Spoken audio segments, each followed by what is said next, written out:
There was a time when things mattered to you. Not in a dramatic way, just quietly. The way a cup of coffee in the morning felt like something. The way a song could shift your entire mood before it even reached the chorus. The way you had plans, and those plans felt alive. And then, at some point you can't quite name, that stopped. It didn't happen overnight. That's what makes it so disorienting. You didn't wake up one morning and decide nothing was worth caring about. It just slowly, almost politely, faded, like someone turning down a dial you didn't know existed. Now you go through the same motions. You show up. You do the things. But there's this strange distance between you and your own life, like you're watching yourself from the other side of glass. And the most unsettling part, you don't even feel sad about it. You just feel nothing. And somehow, that's worse. If something in you just recognized that, if something in you just exhaled, stay with this. Because what's happening to you isn't what most people think it is. The first explanation most people reach for is burnout, or depression, or maybe just getting older, becoming more realistic, letting go of childish enthusiasm. And while some of those things may be nearby, none of them are the root. The real reason runs deeper. And it starts with something you were never supposed to lose in the first place. Here's what almost no one tells you.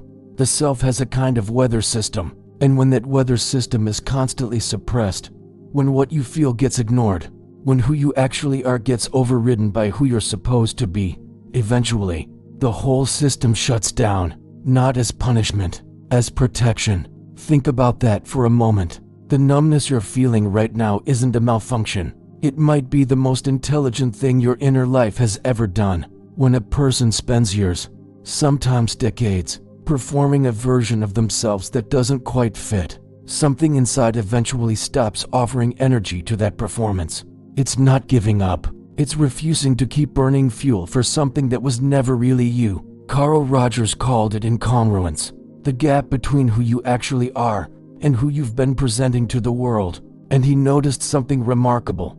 The wider that gap grows, the less alive a person feels. Not because life becomes objectively worse, but because the self, the real, underlying self, slowly withdraws its investment. It stops caring about the things it was never genuinely interested in. It stops generating excitement for the goals that were handed to you, not chosen by you. It stops pretending. And from the inside, that withdrawal feels like losing interest in everything. But here's the question that most people never ask themselves. What if you haven't lost interest in everything? What if you've lost interest in the version of everything you were told to want? Sit with that. Really sit with it. Because there's a difference between apathy and clarity. And sometimes what looks like emptiness from the outside is actually a very quiet, very exhausted refusal. If you've ever felt like this, like the lights inside you went out and you can't remember when, you're not alone. And if this is reaching something real in you, subscribe to this channel. Not for content, for company. This is a space built for exactly the kind of questions most people never say out loud. Now, back to the gap. Back to the space between who you are and who you've been living as. Most people try to close that gap by working harder, by adding more goals, more stimulation, more improvement. They treat the emptiness like a deficit and try to fill it. But you can't fill a space that's asking you to look at it, not cover it. The loss of interest you're experiencing might actually be an invitation, an uncomfortable, bewildering, sometimes terrifying invitation, but an invitation nonetheless. To what? That's the part that takes courage to ask, because the self doesn't lose interest in everything at once. It loses interest in the things that were never deeply yours. And underneath the silence, if you're quiet enough, if you stay with it long enough, there's usually something still there, something small, something you maybe dismissed as impractical or embarrassing, or too simple to matter, a curiosity that kept returning even when you tried to be more serious, a feeling that emerged in certain moments that you couldn't quite name, something that, when you allowed yourself to follow it, made you feel briefly, almost accidentally, like yourself. That thing, whatever it is for you, that's what the system shut down to protect. Not from the world, from you, from the version of you that had learned to discount it. There's a word Rogers used that often gets reduced to a motivational poster: self-actualization. But what he actually meant was simpler and stranger than most people realize. He wasn't talking about becoming more. He was talking about becoming truer. The organism, his word for the living, experiencing self, is always moving towards something, always orienting. And when the conditions are right, when a person feels genuinely seen and accepted as they are, that movement becomes visible again. The interest returns, not for everything, but for the right things. And that distinction between everything and the right things is exactly where most people get lost. They want the old version of caring back, the version that was enthusiastic about the life they built. But that caring was often borrowed from external validation, from social scripts, from fear of being left behind. The new caring, the kind that comes after the numbness, is quieter, less performative. It doesn't need an audience, it just is. But before we get to what comes after the numbness, we need to talk about something that happens in the middle of it, something that most people experience and almost never name. There's a strange guilt that lives inside this kind of emptiness. Not the loud, obvious kind, the quiet kind, the kind that whispers, something is wrong with you for feeling this way. Other people seem fine. Other people seem motivated, engaged, present. Other people seem to want their lives. And you're here, going through the days, wondering why none of it lands. So you perform interest. You fake enthusiasm. You smile at the right moments and say the right things. And inside, you feel even further away. Because now you're not just disconnected. You're actively hiding the disconnection. And hiding it takes energy. More energy than most people realize. There's a cost to maintaining a self that doesn't fit. A slow, invisible tax on everything. On your attention. On your capacity for joy. On your ability to be present in a room full of people you care about. You've probably noticed it. The way conversations exhaust you even when nothing difficult was said. The way you leave social situations feeling emptier than when you arrived. The way you can be laughing and still feel like you're somewhere else entirely. That's not introversion. That's not antisocial behavior. That's the cost of performing a self, any self, that isn't genuinely yours. And here's the part that cuts deep. Most people were never taught that there was another option. From very early on, you learned through the way people responded to you, through what got rewarded and what got ignored, which parts of yourself were acceptable, which emotions were welcome, which version of you made the room feel easier, and you adapted. Of course you did. That's not weakness. That's survival. But adaptation has a memory, and somewhere along the way, the adapted self became the default self, and the original self, the unedited one, the one with the strange interests and the inconvenient feelings and the things it actually wanted, got quieter and quieter, until one day you looked around and realized you couldn't quite remember what you actually liked, what you actually wanted, what felt genuinely yours versus what you simply inherited from the expectations around you. That moment, that specific kind of confusion, is one of the most disorienting experiences a person can have, because you're not lost in the world, you're lost inside yourself, and no map exists for that. This is the part where most content would give you a framework, a list of questions to reconnect with yourself, 5 steps to rediscover your passion, and I understand why that's appealing, because the confusion is uncomfortable and structure feels like relief. But I want to offer something different, not a framework, just an honest observation. The reconnection, when it happens, almost never comes through effort. It rarely arrives because you sat down and strategically analyzed what you truly want. It tends to slip in sideways, in a quiet moment when you're not trying, in a conversation that goes somewhere unexpected, in a book you picked up for no particular reason that suddenly made your chest feel something. In a memory that surfaced without warning and carried with it a feeling you'd forgotten you were capable of having. The self doesn't announce its return. It just starts showing up in small, almost embarrassingly ordinary moments. And the most important thing, maybe the only thing, is that you notice, that you don't dismiss it, that you don't immediately explain it away or minimize it, because it doesn't fit the image of who you've decided you're supposed to be by now. Because that dismissal, That learned instinct to downplay the quiet signal? That's the mechanism. That's how the gap widens in the first place. You feel something real, and then, almost immediately, a second voice arrives. The editor, the one who has spent years measuring your inner experience against some external standard of what's appropriate, what's mature, what's worth caring about.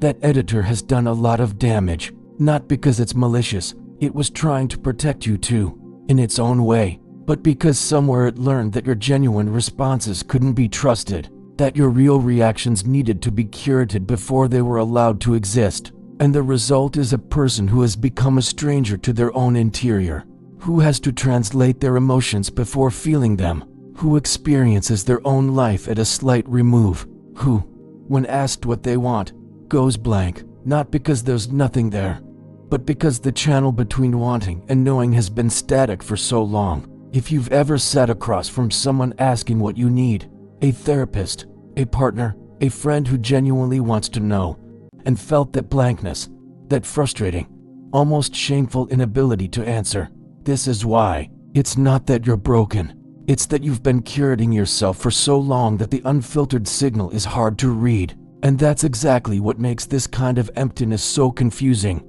It doesn't feel like grief. It doesn't feel like crisis. It just feels like a low hum of wrongness with no clear source.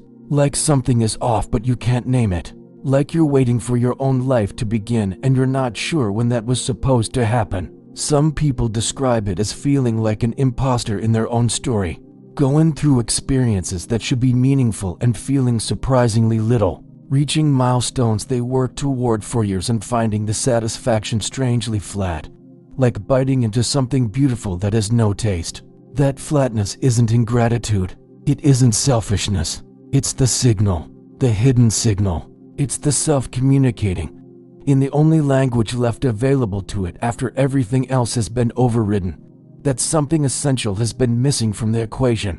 Not more achievement, not more stimulation, not more of what you already have more of than ever. Something truer, something older, something that was always yours before the world started editing you. And this is where things get quietly profound, because the signal itself, the flatness, the disinterest, the hum of wrongness, it has always been pointing somewhere. You just haven't known where to look. Most people, when they feel this way, look outward.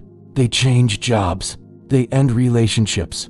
They move cities. They reinvent their wardrobe or their routine or their social circle. And sometimes those things help, not because the external change fixed anything, but because the act of choosing something new briefly reconnected them to the experience of having a preference, of wanting something, of being the one who decides. But the relief never lasts.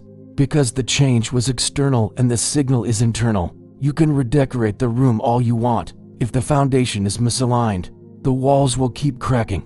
The signal isn't asking you to change your life, at least not yet. It's asking you to change your relationship to your own experience, to stop moving so fast that you can't hear what's underneath the noise. There's something uncomfortable about stillness when you've been running from yourself. The moment the motion stops, everything you've been outpacing catches up. Every feeling you categorized as inconvenient, every desire you dismissed as unrealistic, every version of yourself you left behind because the person you were becoming needed to travel lighter. They're all still there, waiting, not accusingly, just waiting, and sitting with that, really sitting with it, without immediately trying to fix or analyze or resolve it, is one of the most quietly radical things a person can do, because you've been taught, in 100 subtle ways, that your discomfort is a problem to solve, that uncertainty is a gap to close, that the feeling of not knowing who you are is a crisis that requires immediate action. But what if it isn't? What if that not knowing is actually the most honest place you've been in years? What if the emptiness isn't the absence of a self, but the beginning of meeting one that was always there, waiting for you to stop performing long enough to notice it? And here's what makes that so hard to accept. We live in a world that pathologizes stillness, that treats the absence of productivity as a warning sign, that has no language for a person who is quietly, internally reorganizing, who is not falling apart, but falling inward. The pressure to have it figured out, to be visibly okay, to already be on the other side of whatever this is. That pressure is constant, and it makes the very process of returning to yourself feel like a failure, like you're behind, like everyone else already knows something you don't. But that's not what's happening. What's happening is harder and more important than any external milestone you've ever chased. Leave a comment below this video. Tell me, what's one thing that still moves something in you, even slightly, even if it feels embarrassing or small or impractical? No one is grading this. It's just a question worth asking in a place where the answer might be welcome. And if this video reached something in you, share it with someone who might need it.